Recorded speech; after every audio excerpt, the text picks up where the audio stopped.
কুরাইশদের বন্ধন সারা জীবন অটুট থাকুক,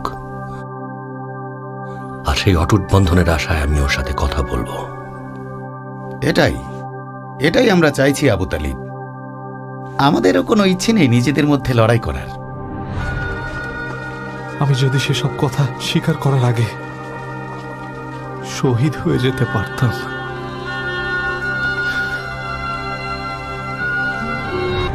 মোহাম্মদ, তুমি কাঁদছো কেন? কাঁদছো?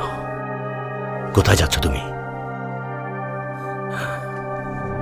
অতএব তোমরা উভয় তোমাদের পালনকর্তার কোন কোন অবদানকে অস্বীকার করবে? উম্মে আব্দের ছেলে তোকে পুরো হাশিমের গোত্রকে নিশ্চিহ্ন করে দেয়া। আমার মতে তাদের প্রতি নির্যাতন বন্ধ করা উচিত। আপনার মানুষেরা আপনার ভাতিজার ওপর ক্রুদ্ধ হয়ে আছে। তারা তাকে তাদের শত্রু মনে করে আর ভাবে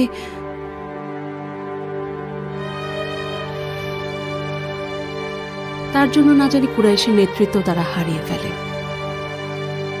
আমি বলি যে মোহাম্মদকে অত্যাচারী কুরাইশদের হাতে তুলে দিবেন না। তুমি কি ইসলাম গ্রহণ করেছ? হ্যাঁ, আল্লাহর শপথ তাই করেছি। আল্লাহ সুবহানাহু ওয়া তাআলা আমার হৃদয় চক্ষু খুলে দিয়েছেন। আমি ইসলাম ধর্ম গ্রহণ করেছি আবু তালিব। আল্লাহর ধর্মই সত্য ধর্ম, সত্য।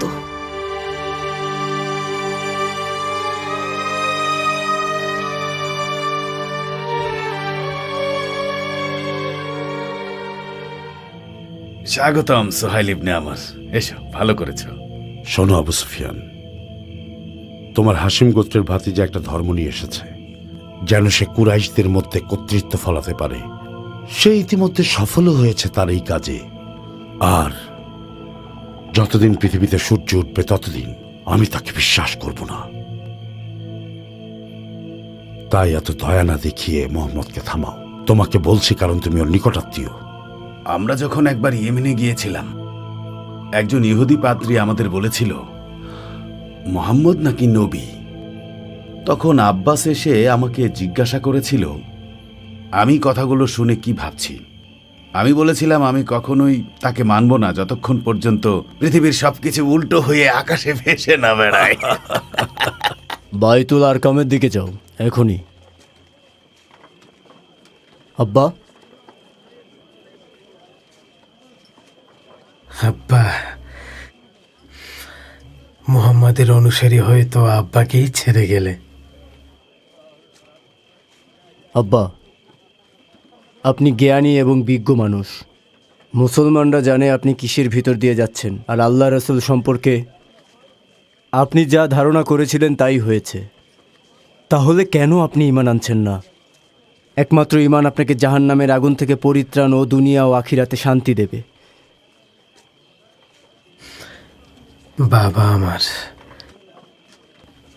যে আয়াতগুলো শুনেছি সেগুলো শুনলে গোলাম থেকে শুরু করে সবাই ইসলাম ধর্ম গ্রহণ করবে, কিন্তু আমি ঈমান আনতে পারবো না, কারণ সবাই বলবে আমি পাগল হয়ে গেছি।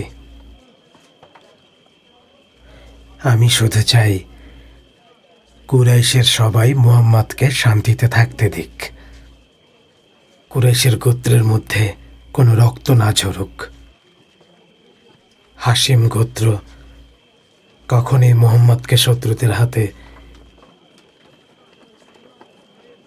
তুলে দেবে না। বাবা আবু হুযায়ফা, তুমি কি এসব থেকে ফিরে আসবে না? আমি আপনাকে আর আমার চাচা আর আমার ভাইদের অনেক ভালোবাসি, কিন্তু মহান আল্লাহ তাআলা বলেছেন মুহাম্মদ যাকে ভালোবাসেন তাকে পথ দেখাতে পারবেন না, কিন্তু আল্লাহ যাকে ইচ্ছা তাকে হেদায়েত দান করেন।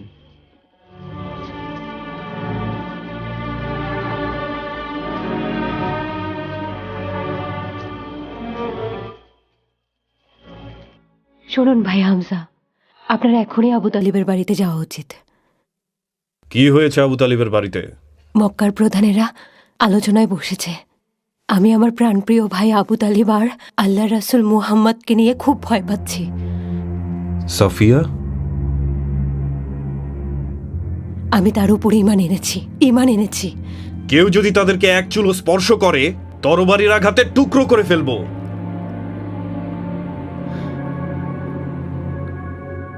উম্মে আইমান, রাসূলুল্লাহ সাল্লাল্লাহু আলাইহি ওয়াসাল্লাম সাল্লাল্লাহু আলাইহি ওয়াসাল্লাম। ওনার চাচা আবু তালিবের বাড়িতে যাচ্ছেন। কি বলছেন? কোনো সমস্যা হয়েছে? না না, কুরাইশের লোকেরা জমায়েত হয়েছে আবু তালিবের সাথে আল্লাহর রাসূলের সম্পর্কে কথা বলতে। আল্লাহর রাসূলকে রক্ষা করুন, মুশরিকদের হাত থেকে রক্ষা করুন।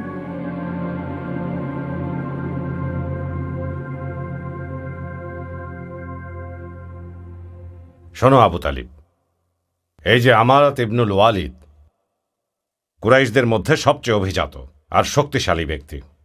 তুমি তাকে তোমার পুত্র হিসেবে গ্রহণ করো আর তোমার ভাতিজাকে আমাদের হাতে ছেড়ে দাও। তোমার ওই ভাতিজা আমাদের এবং আমাদের পূর্বপুরুষদের ধর্মের বিরুদ্ধে গিয়েছে, আমাদের গোত্রে ভাঙন ঘটিয়েছে, এমনকি গুরুজনদের অপমান করেছে। তাকে হত্যা করব। কত জঘন্য কাজের প্রস্তাব দিচ্ছ তোমরা। তোমাদের সন্তান আমাকে দিচ্ছ লালন পালন করার জন্য, আর আমার সন্তান তুলে দেব হত্যা করার জন্য। রাব্বিল কাবার কসম, আমি এটা কোনোদিনই হতে দেব না। দেখুন, আপনার গোত্রের মানুষেরা চেষ্টা করছে আপনি যেন আমাদের কোনো সিদ্ধান্তে মনোক্ষুণ্ণ না হন। তারপরেও তো আপনি কোনো প্রস্তাবই মানতে চাইছেন না। রাব্বিল কাবা জানেন তারা আমার ভালোর জন্য কোনো কিছুই করেনি, আর সবসময় তারা আমার শত্রুদের পক্ষ নিয়েছে। কি আশা করছো তোমরা আমার কাছ থেকে? হাসিম গোত্রের লোকেরা আর এই যে আব্দুল মুত্তালিবের বংশধর, তোমাদের মিত্র গোত্রদের আর দাসদের ডেকে আনো। আমি আবু তালিব বলছি, আমি মোহাম্মদকে জান দিয়ে হলেও রক্ষা করব। যতদিন পর্যন্ত পৃথিবীতে আমি বেঁচে আছি, কেউ ওর কোনো ক্ষতি করতে পারবে না। আমিও আছি আবু তালিব। আল্লাহর শপথ, আমরা বেঁচে থাকতে কেউ মোহাম্মদের ক্ষতি করতে পারবে না। আমি কুরাইশদের পক্ষে থাকব। চলো এখান থেকে উঠি। আবু তালিব আমাদের ছেড়ে তার ভাতিজাকেই রক্ষা করুক।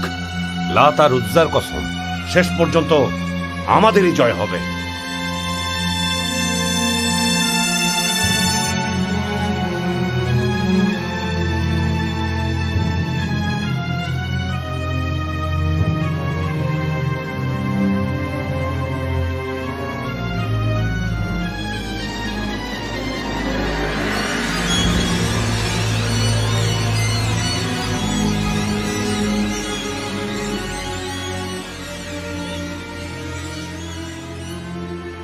সকল বিজয় এবং গৌরব আমাদেরই প্রাপ্য।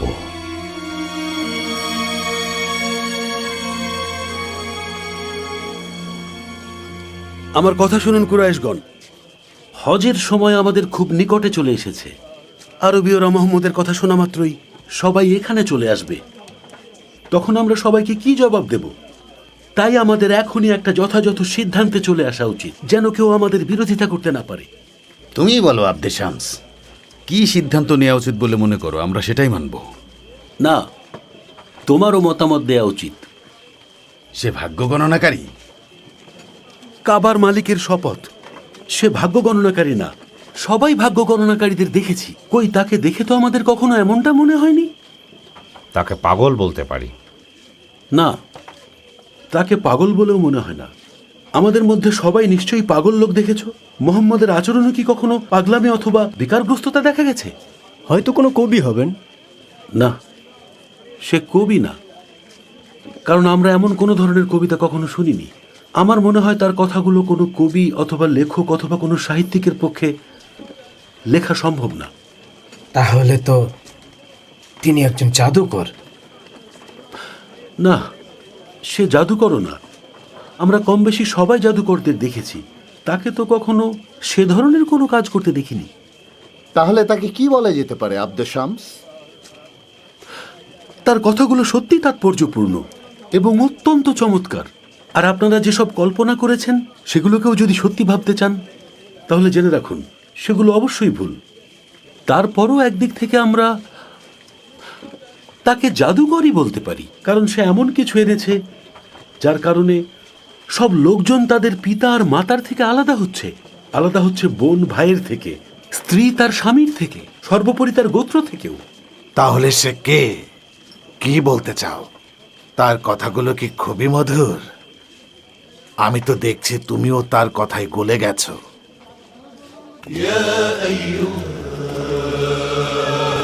يا أيها الأمي حسبك رتبة في العلم أن دانت لك العلماء صدر البيان له إذا التقت اللغات صدر البيان وتقدم البلغاء والفصحاء صدر البيان وتقدم البلغاء والفصحاء الذكر الذكر آية ربك الكبرى التي فيها لباغ المعجزات غنى أنت الذي نظم البرية دينه أنت الذي ماذا يقول وينظم الشعراء أنت الذي ماذا يقول وينظم الشعراء